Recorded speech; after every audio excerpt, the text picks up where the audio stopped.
Hey everybody, I'm back. Welcome to the Minutes with Milo live stream, Thursday, March 27th, 9 p.m. Glad you could join us. Whoa, that dude's speaking in my ear. Hold on a minute.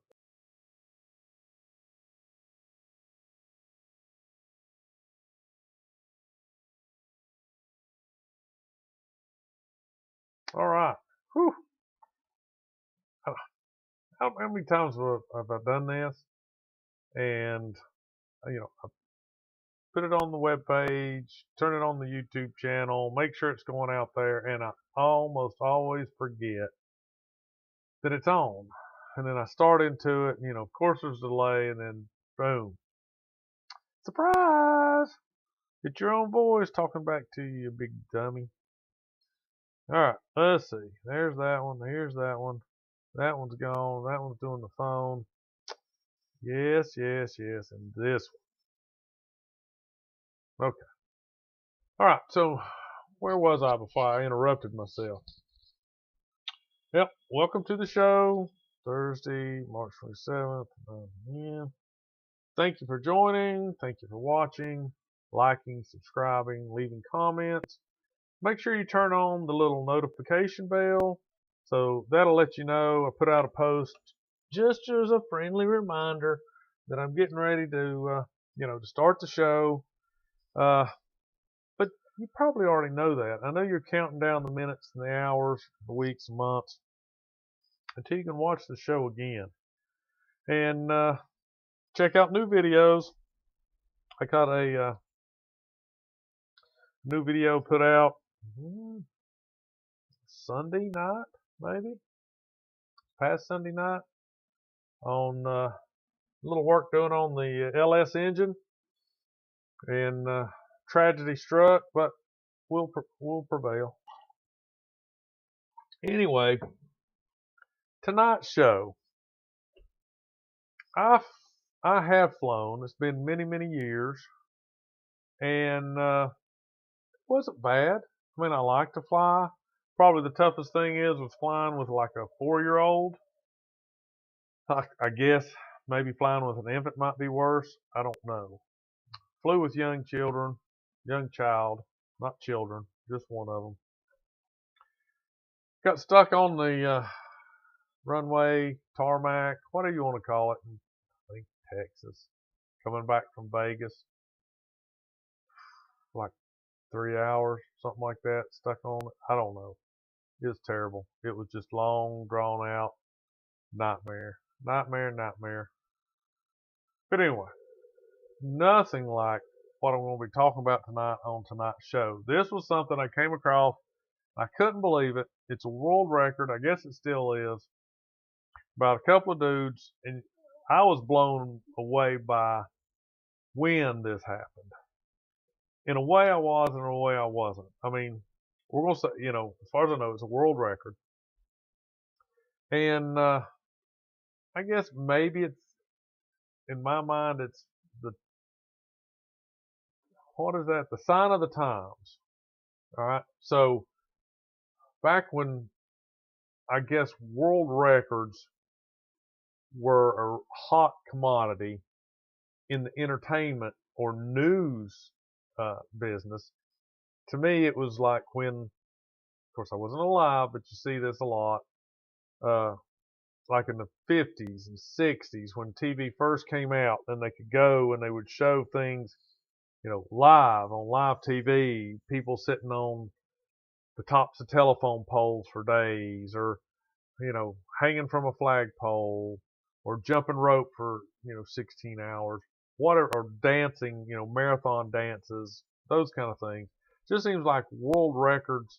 Maybe it was the event of the Guinness World Book of Records. I don't know when that might have taken place, but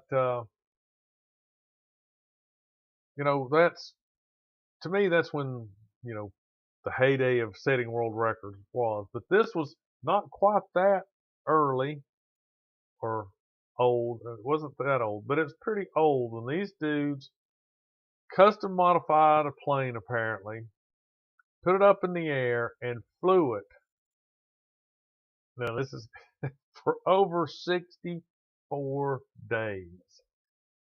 64 days. Now, we'll look see how it's done. Probably look at somebody else's video on it because I wasn't there. I didn't put this together.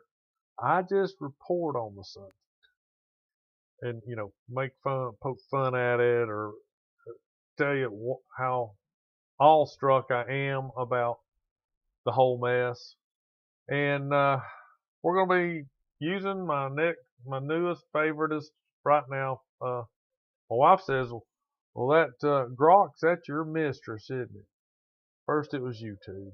Now it's Grok. I don't know. I'm just fickle. But see what Grok says about it. And just so you'll know, I hope Grok works because I've been sitting in this seat since about 8:30. I get prepared. I put a lot put a lot into this production. I've been sitting here since about 8:30. I had this idea that I'd get up here, and I learned that Grok can draw. It says draw, but what it does is it renders images from your text description, which is kind of cool. So I thought I was going to come up here, get into Grok. I was going to have her, because she's got a her voice. I was going to have her draw up my thumbnail for tonight's video. Tonight's show. I'm sorry. Tonight's stream. And I got up here, turned on the computer, it's taking its time. I thought I had bookmarked the website the last time, so I'm still using Microsoft Edge to do it because I really like the voice. And it kept saying Grok is not responding. So then I did a search on Google.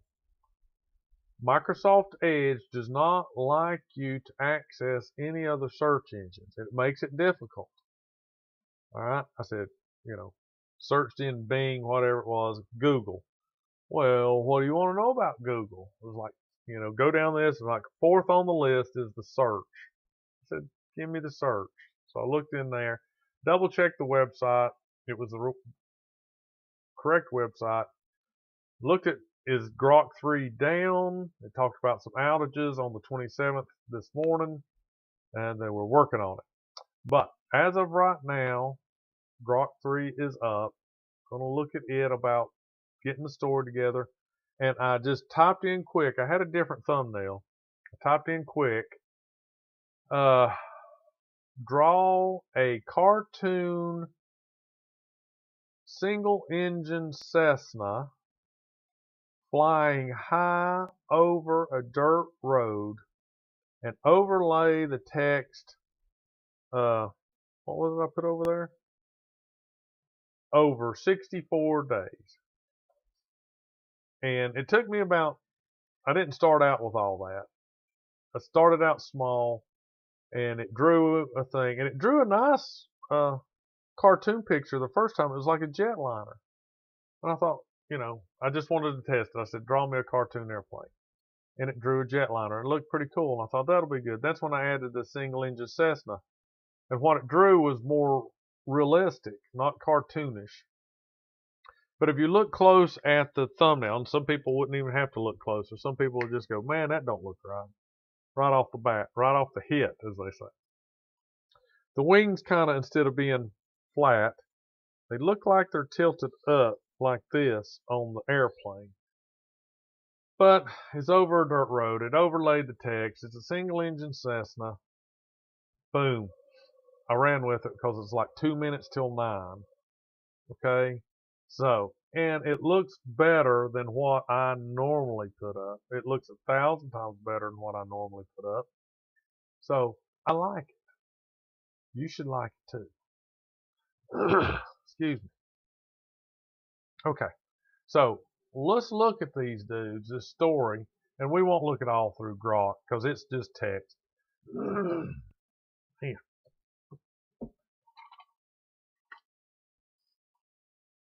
We'll look at, like I said, there's a YouTube video out there. I saw it when I was doing I was doing my extensive research this evening, and we'll look at it too. Just I couldn't believe that these dudes stayed in the air for 64 days, 7 hours, and some odd minutes or something. So, without further ado,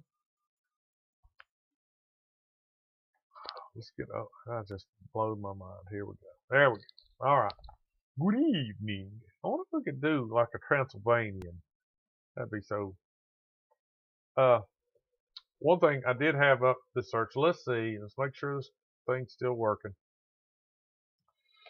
When did the how do you spell Guinness World Records start? Okay, the Guinness World Records began on August 27th, 1955. It all started when Sir Hugh. Listen, tell me to just be quiet and do this. Cessna 172 that set No, the what are you doing? That's something old.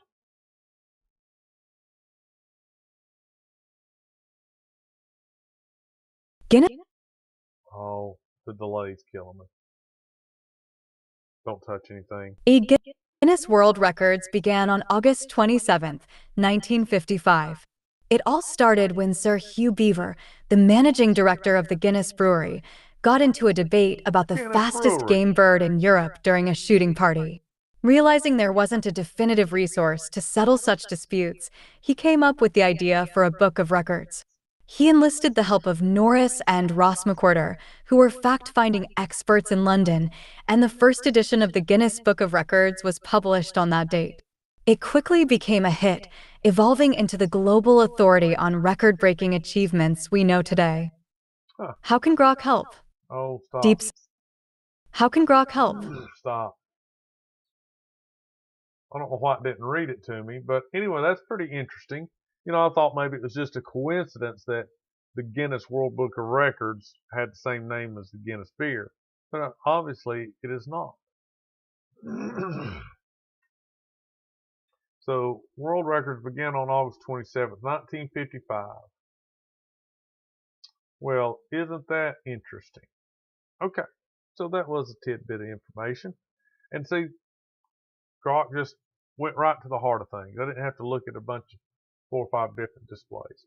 So let's look at my history and bring up the Cessna 172.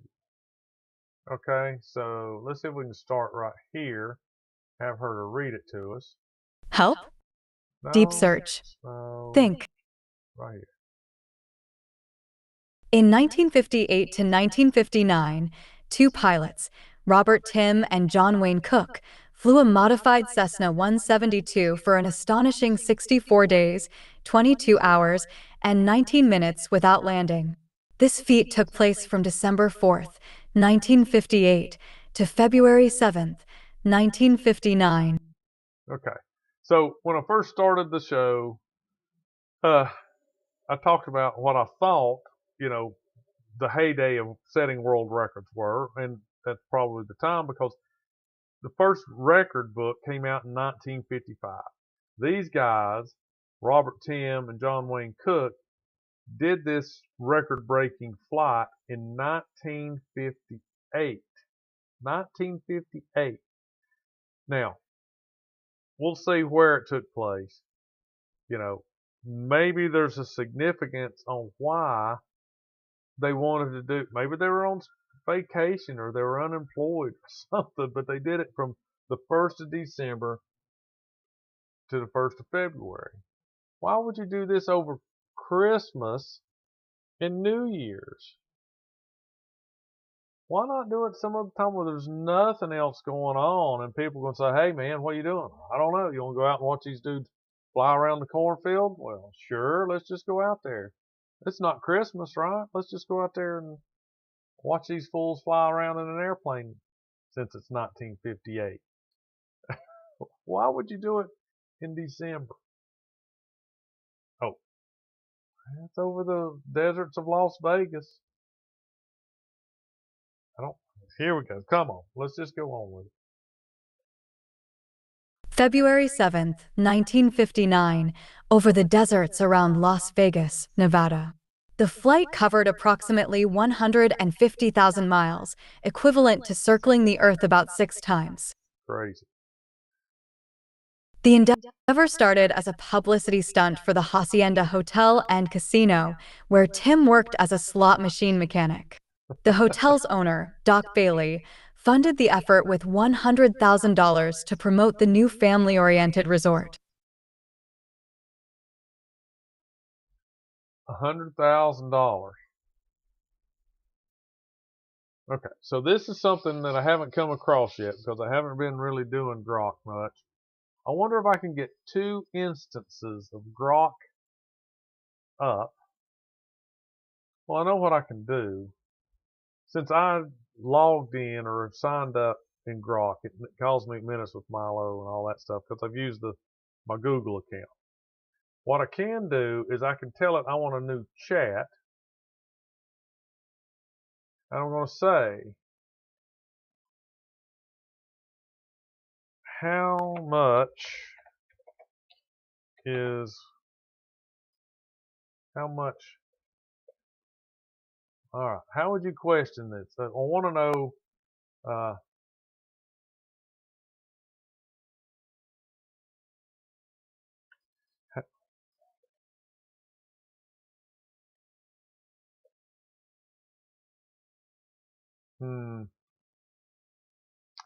what is that currency conversion, future, whatever it is? How do you word that? I'm trying to think of a way to ask it how. Okay.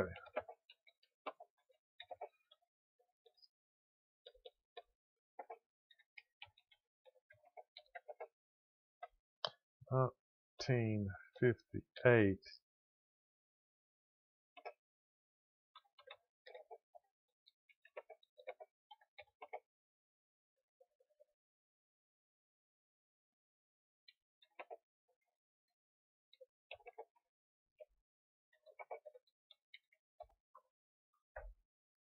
Okay, to determine the value of $100,000 from 1958 in today's dollars, we need an adjustment for an inflation.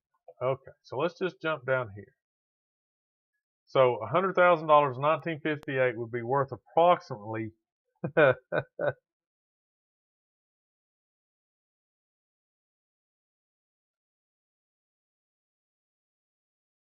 right. Garthok says 100,000 in 1958 is equivalent in purchasing power to about $1,999,207. Grok says $1,073,000 today. What you doing, Garthok?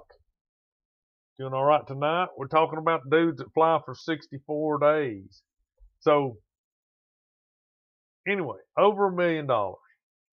Either way you slice it. I mean, as a publicity stunt, I guess that's still cheap, you know. And let's see now. We'll go back to history. We'll jump down here to the endurance flight. That's where we were. So, just hanging out. I know that what better place to hang out than at the Minutes of Milo live stream. We're learning, we're learning about history. We're making fun of people back in the day or admiring them. I don't know which it is. Probably a little both. Okay. So, where was I? Okay. The hotel's owner, Doc Bailey, funded the effort with $100,000 to promote the new family-oriented where was it? Sands Hacienda Hotel and Casino, family-oriented in 1958. I thought like that was the wild place to hang out wasn't family orientated in 1958. All right, so let's start there. See if she'll start reading it there. Hotel's owner, Doc Bailey, funded the effort with $100,000 to promote the new family-oriented resort. Tim, a former World War II bomber pilot, pitched the idea of breaking the existing flight endurance record, then set at 50 days by pilots Jim Haight and Bill Burkhart earlier in 1958, using a plane branded with the hotel's name. To make this possible, the Cessna 172 was heavily modified. A 95-gallon belly tank was added to supplement the standard 47-gallon wing tanks, Wow. allowing extended flight time between refuelings. The interior was stripped down, with the co-pilot's seat replaced by a mattress for rest, a small sink for hygiene, and a foldable camp toilet. Oh The boy. oil system was replumbed to allow changes without shutting off the engine. Refueling and resupply were handled midair. The plane would descend to about 20 feet above a straight road, where a fuel truck matched its speed. A winch lowered a hook to snag a hose, filling the belly tank in about 3 minutes. Food, water, and supplies like towels were hoisted up similarly, with 128. Okay. Let's talk about this, what we've just learned. First thing, oh, I don't know the fact here.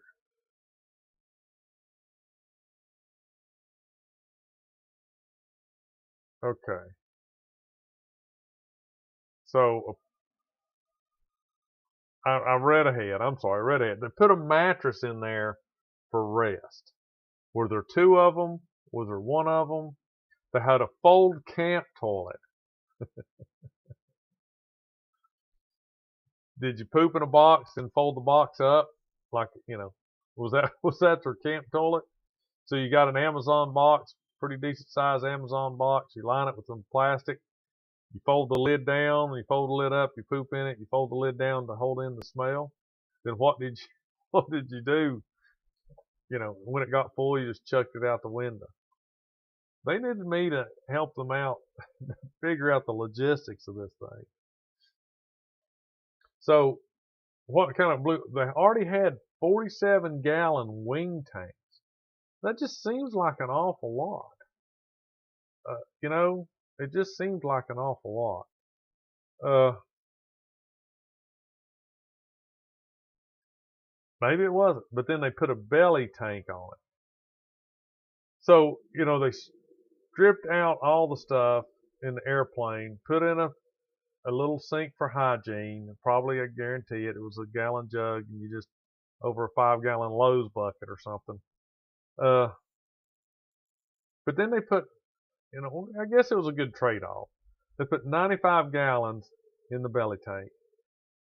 It's a lot of weight. So they're running 47, 5, 142 gallons of gas.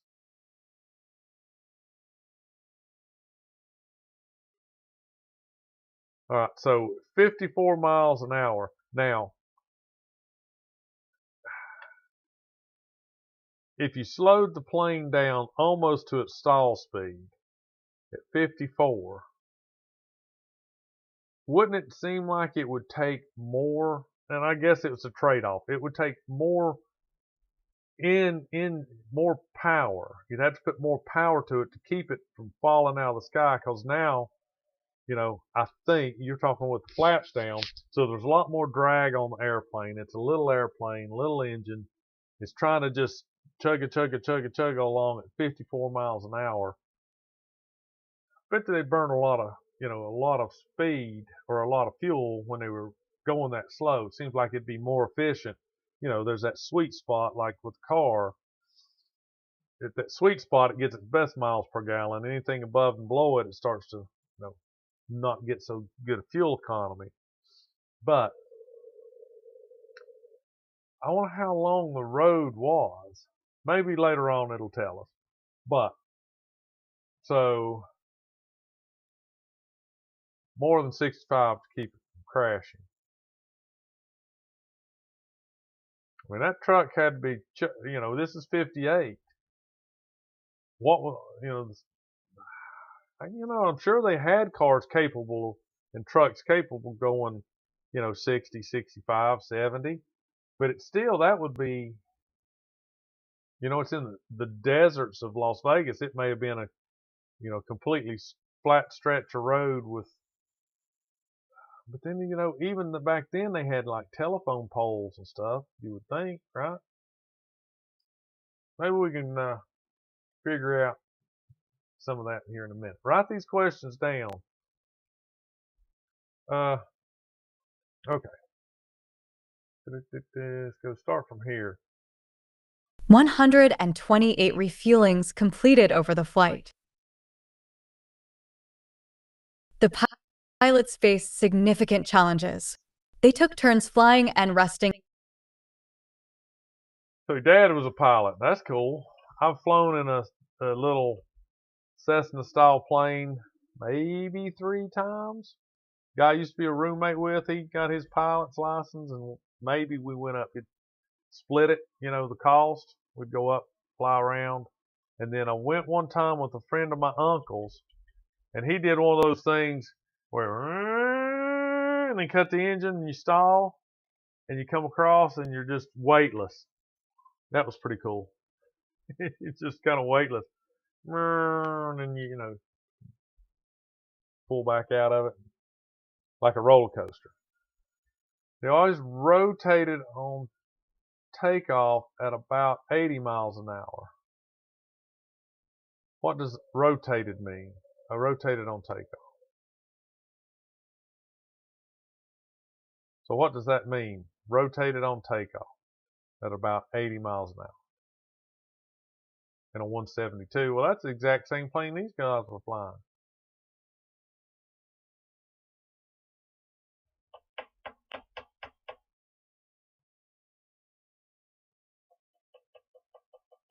All right. He'll tell us what rotated means here in a second.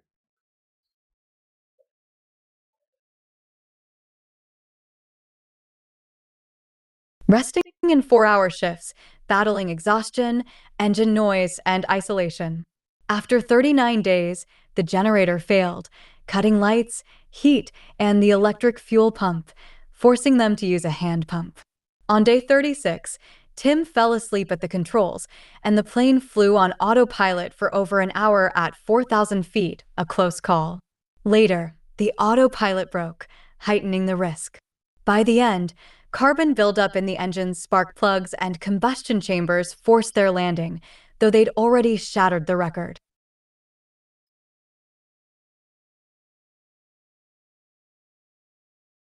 Okay. All right. So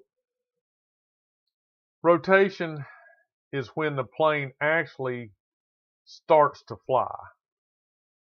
Because there's that area, I don't know how big it is, and I don't know a lot about it, but there's an area just off the ground that the plane experiences what I've heard called as ground effect. So once it gets, I think, so close to the ground, it changes the way the air goes around or over the wing, which changes the airfoil lift and all that other kind of stuff. So basically, you can get so close to the ground, it almost like the ground just, you lose your lift and the ground, you just have to go and land, unless you're doing like a touch and go, but still. So rotation on takeoff is when the plane altitude changes from getting up to speed to actual flight.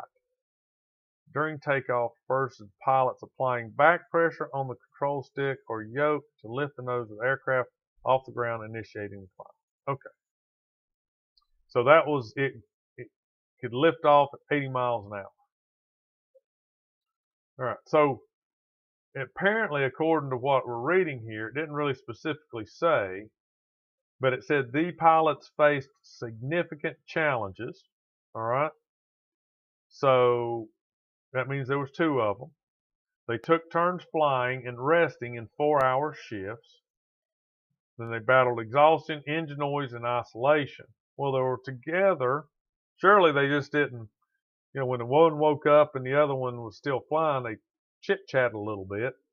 And then when you're in a Cessna, while one's pooping, the other one's, got to be complaining about how bad it smells.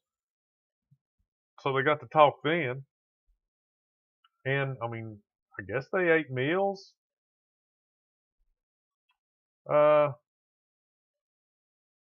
So she kind of skipped here. It says at 39 days, and then she skips back to on day 36. So on day 36, Tim fell asleep at the controls. So his co-pilot at the time, John Wayne Cook, was sleeping. He fell asleep at the controls. And they had an autopilot, which is interesting. And he flew autopilot for over an hour at 4,000 feet. Now, I wonder if autopilot, I don't know anything about it, and I'm sure if it was better than just a string tied to the yoke or to the flight controls as an autopilot. Surely they had an autopilot that, maybe they were flying in a big circle. Seems like that would be the way to go. Oval, out and around. So it doesn't, maybe it goes on to later to say, but they were at 4,000 feet. I wonder if that was too high or too low. It says it was a close call. I don't know why. So later the autopilot broke, maybe one of their strings broke, heightening the risk. By the end, carbon buildup in the engine spark plugs and combustion chambers forced their landing, though they had already shattered the record. So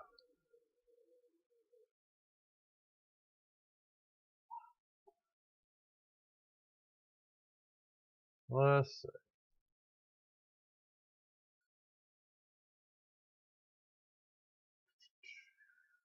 What was the record? Okay. 64 days, 22 hours, and 19 minutes.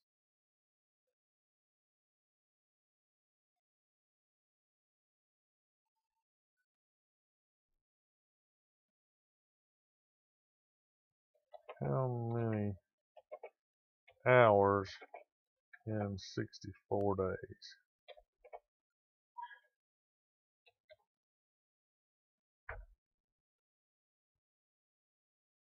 Okay. 1,536 hours. So what I'm wondering is, Grok just probably blew its brains. What is the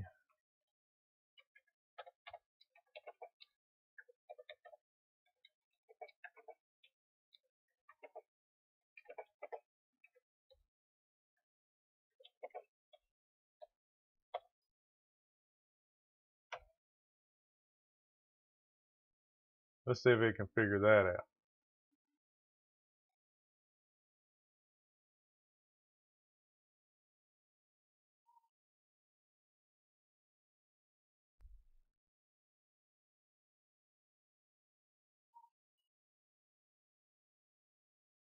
Huh. All right, so oil change, it says, all right, let's just try to get into the habit of doing this. What is the service interval in hours of a Cessna 172? 25 web pages. The service intervals for a Cessna 172 depend on the type of maintenance and the aircraft's usage, as outlined in its maintenance manual and FAA regulations. Here's a breakdown based on standard practices. Oil change. For a Cessna 172 with an oil screen, no filter, the typical interval is every 25 flight hours. If equipped with a spin-on oil filter, it's generally every 50 flight hours or 4 months, whichever comes first. All right, so they said they modified the plane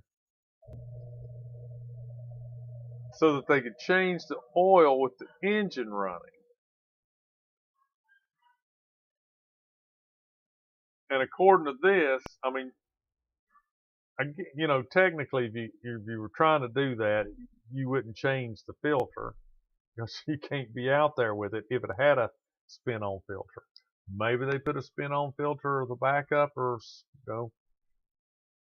yeah, maybe they had like some, couple of filters. They'd shut the oil off to one filter and make it run through the second one, or a bypass filter. Spin a new one on, let the oil come back, go through the filter. Maybe they had a couple of oil tanks too, and one would have new oil in it, and they would just swap some valves, and the engine would, the new oil would then come into the circulation, and they would get rid of the old oil in this tank. I don't know how airplane engines are actually done. I mean, you would, in a car, you couldn't do that. In a car, you just keep dumping oil in it and I guess at some point, maybe you could rig up an overflow tube in the oil pan, so if the oil got too high in the pan, it would run out, and you could just keep dumping new oil in. It would rise up, and the old mixture of oil would, it would be a total waste. But I mean, you could do something like that. But now, if an airplane engine runs like, some kind of, like a motorcycle, like my Harley, it has an oil tank, and it returns oil to the tank, and it's gravity fed out of the tank and then pumped through the engine with the oil pump. So technically, if you were quick about it, you could have 2 or 3 oil tanks, and you just swap some, switching valves, and it would stop taking oil from one and start taking it from the other, and the same thing with the return, So, I mean, technically, if it's like that and it has external oil tanks, you could potentially change the oil like that. And then, like I said, if you had another one where you could swap filters and bypass the filter for the time it would take to screw it on, you could change the oil. But if they were up there for 1,500 hours, and it's supposed to be changed every 25 flight hours, I mean, that would just be, 1,536 hours. That would just, I mean, you do nothing. I mean, you wouldn't even be every day, every 24-hour period, you'd be changing oil in that thing. I was wondering about the spark plug, engine overhaul.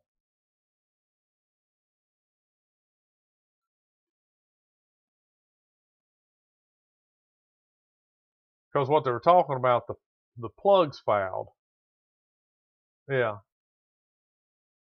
So, yeah, in that section, that was the last thing. And that's what I was looking for. Let's see if we can modify this. What is let's just add in there, spark plug, service interval in hours. Okay, let's see if it'll say.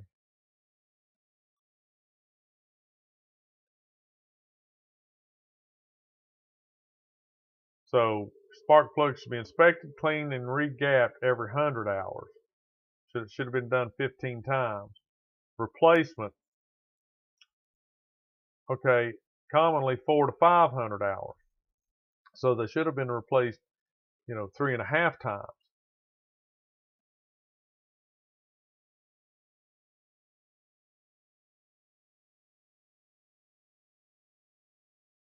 So, all right. Definitely they abused that little plane beyond its capability to run. Okay, let's see.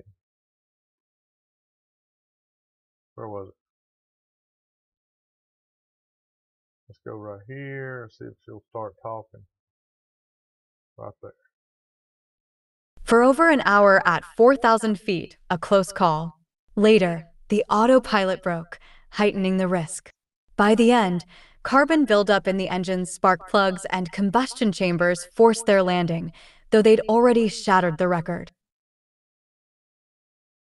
When they touched down at McCarran Airport, now Harry Reid International Airport, both pilots were so physically drained they had to be lifted from the cockpit. The aircraft, named Hacienda, is now displayed in the baggage claim area of that airport. This record, set over 66 years ago, remains unbroken, even by modern drones, like the solar-powered Zephyr, which crashed in 2022 just hours shy of surpassing it. It's a wild story of human grit, clever engineering, and a little Vegas flair. Does that cover what you were curious about? How can Grok help? So it's in display in the baggage pickup area of the Harry Reid International Airport. Now, one thing I don't particularly like about Grok is now right now, for all intents and purposes, you can't go and say, show me the Harry Reid International Airport. It just doesn't have direct access to the internet. So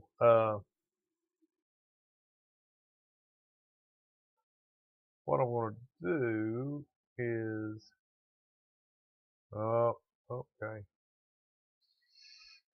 Can you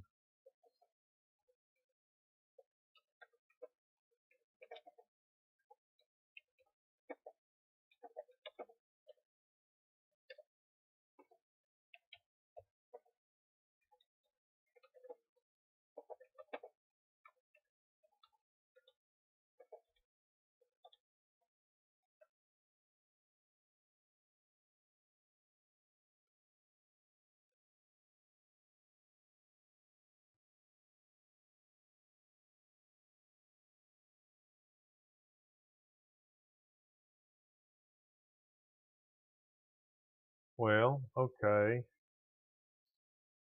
Give me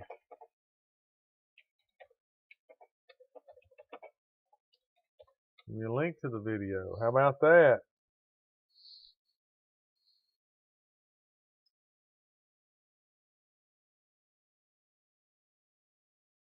All right, let's open that in a new tab. Let's see what it says. We're taking Grok's word for this. Please don't be porno. Please don't be porno. Please don't be porno. All right, what can we search for? Cessna flies. Cessna. I can't spell Cessna. I don't even know if it's Cessna's.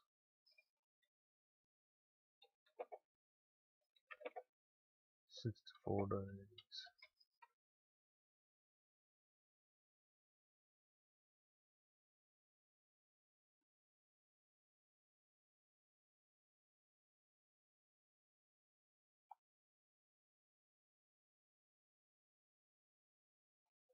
All right, what does this one look like here?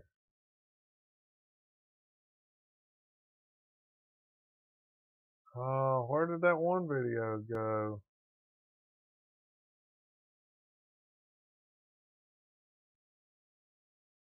This looks like it might be interesting. Did you know the longest flight in history lasted over 64 days? That's right. 2 pilots in a Cessna 172 broke records back in 1958. They used aerial refueling techniques to stay airborne, even cooking meals in the cramped cockpit. From December to February, they flew over Nevada, showing the world what true endurance looks like. 64 days, no landing. Could you handle it? Let us know in the comments. Did you know the longest flight in history lasted over 64 days? That's right.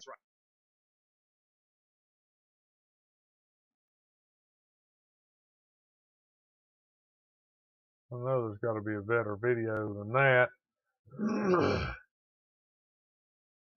Surely there was actual. Here we go. In 1958, that Cessna 172 flew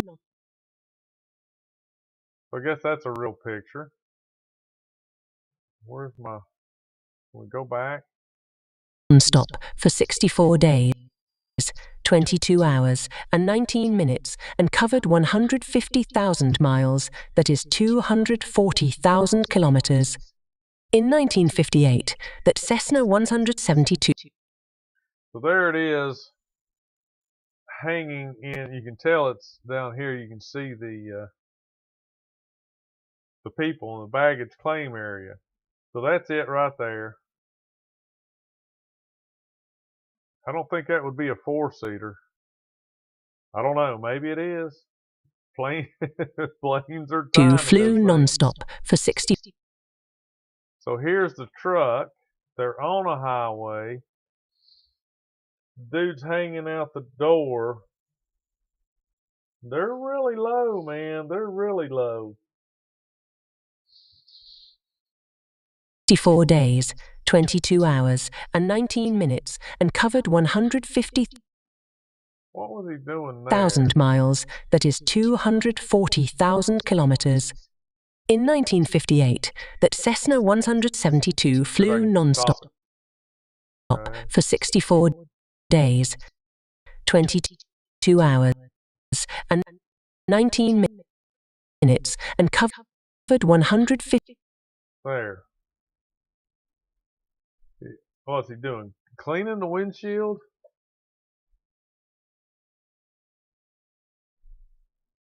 Okay, so here's the belly tank.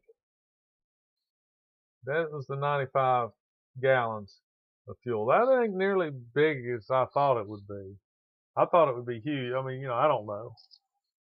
I've never seen a 95-gallon tank of anything. I've seen 55-gallon drums. Looks like that's not as big as that. But I guess he's out there cleaning the windshield. Huh. All right, let's go back. I just can't believe that there's not a better video than that.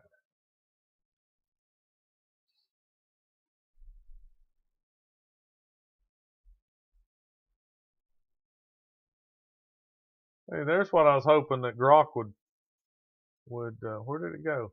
This is the one. That's something I'd hoped that Grok would draw me. Was that?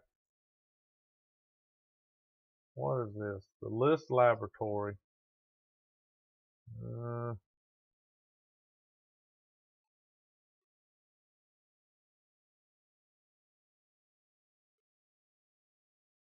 Which one? Let's look at this one. I like the cartoon picture. Video's not available anymore. Why is YouTube lying to me then? Huh? Let's see what this one is. Do you remember the Volkswagen Beetle? The best-selling car of all time.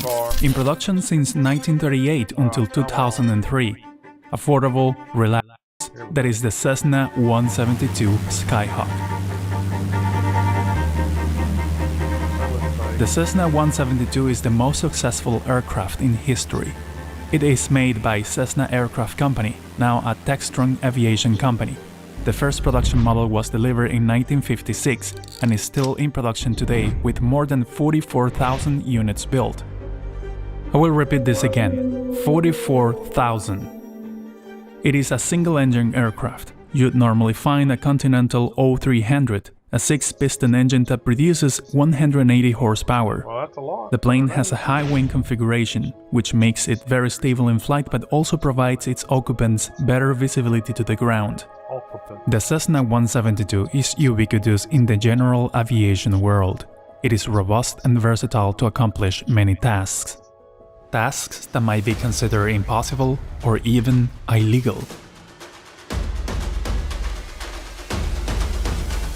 Cessna has similar model designs, like the 150 and its newer version, the 152, which is featured in the Microsoft Flight Simulator with incredible detail.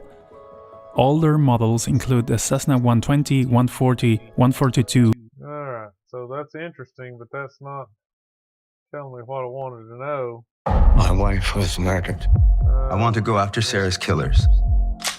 Point it at my chest! Did you know that two pilots once stayed in the air for over 2 months without landing? This is the incredible story of Robert Tim and John Cook and their record-setting flight. In 1958, Robert Tim and John Cook set out to break the world record for the longest continuous flight. Their aircraft? A modified Cessna 172. Their mission? To stay aloft for as long as possible without landing. They took off from McCarran Field in Las Vegas on December 4th, 1958. Their journey was nothing short of extraordinary. To keep the Cessna flying, they had to refuel in midair. This involved flying low over a speeding truck on a deserted stretch of highway while a hose was passed up to the aircraft. They also received food, water, and other supplies in this daring manner. Life in the small Cessna was incredibly challenging. Tim and Cook took turns flying and resting in shifts. They had to carefully manage their limited space, ensuring they remained alert and focused. The cramped conditions tested their endurance and resilience. Day after day, they flew over the Nevada desert, facing mechanical issues, exhaustion, and the relentless challenge of staying airborne. Despite these hurdles, they persevered, driven by their determination to set a new world record. Finally, after an astounding 64 days, 22 hours, and 19 minutes in the air, Tim and Cook landed on February 7, 1959. They had covered over 150,000 miles, never touching the ground once. Their flight remains the longest continuous flight in a refueled, piston-powered aircraft, a record that still stands today. Their incredible feat showcased human ingenuity, teamwork, and the spirit Who is this guy? He looks familiar. He looks kind of like Walt Disney. of adventure. Tim and Cook turned the sky into their home and etched their names into aviation history forever. Thanks for watching. If you enjoyed this story of perseverance and adventure, don't forget to like, subscribe, and hit the bell icon for more incredible. All right, so there you had it. Thank you, Grok, for providing me a link finally to the YouTube, which was no longer in existence, but it got us there. It got us there. All right, well, there you have it. And let's see. Let me go here. Let me do this. No, I don't have to do all that. Why don't I just go here? Let me do I want to show you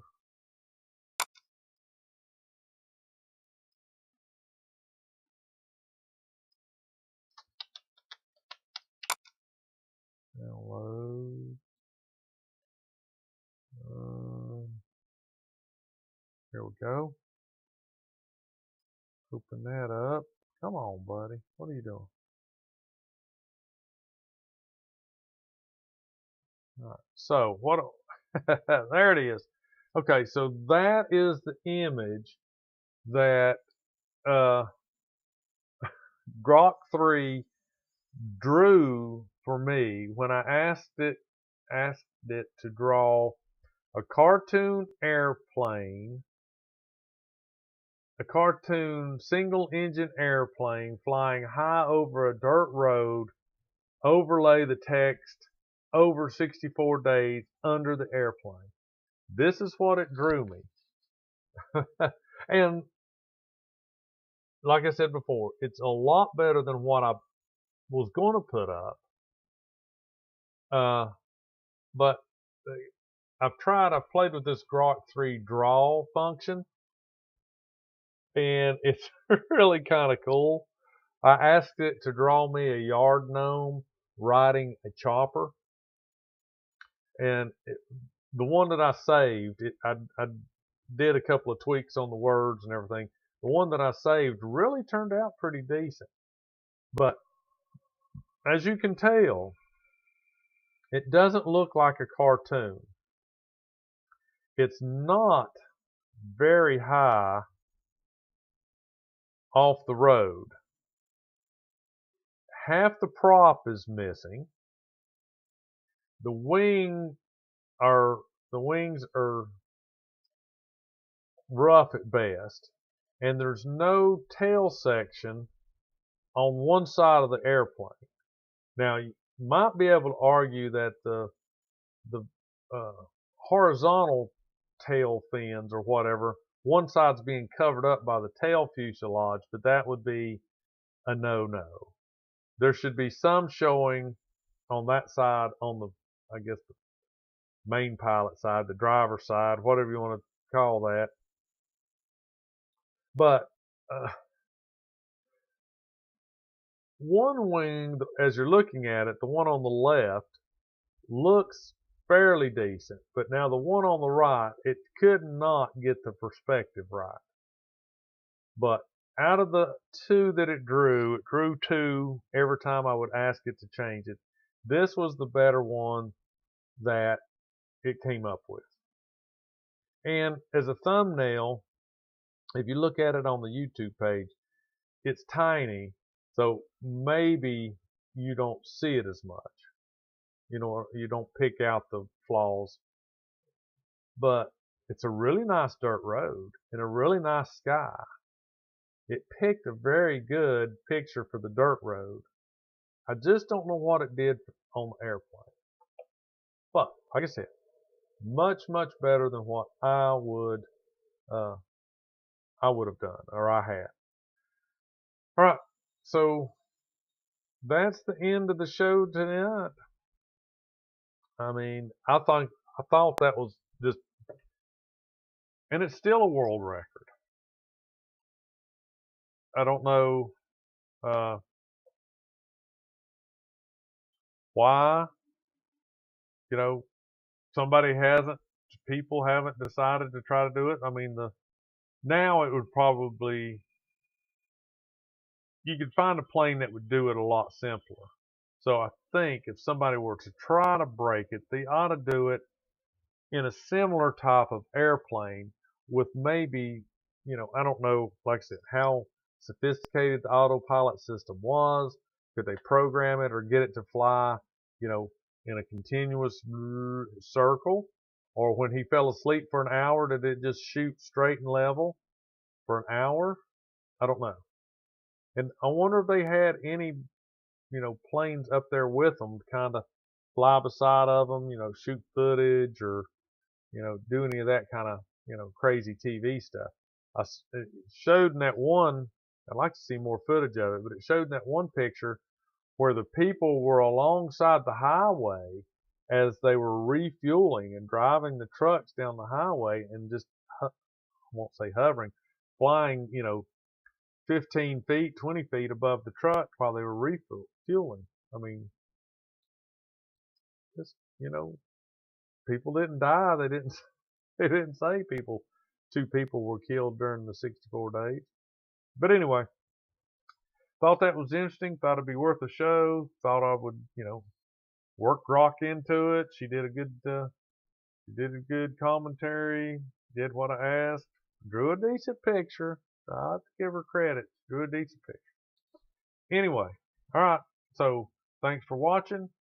Leave me a comment, thumbs up, thumbs down, whatever.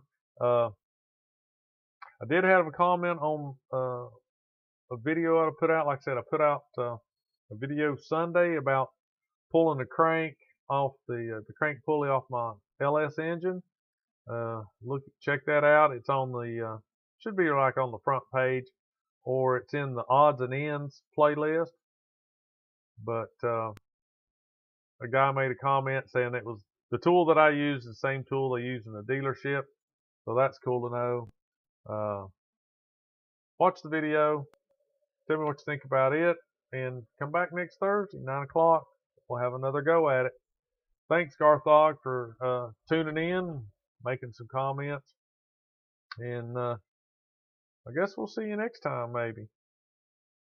Let's see. Where's my button? There it is. All right.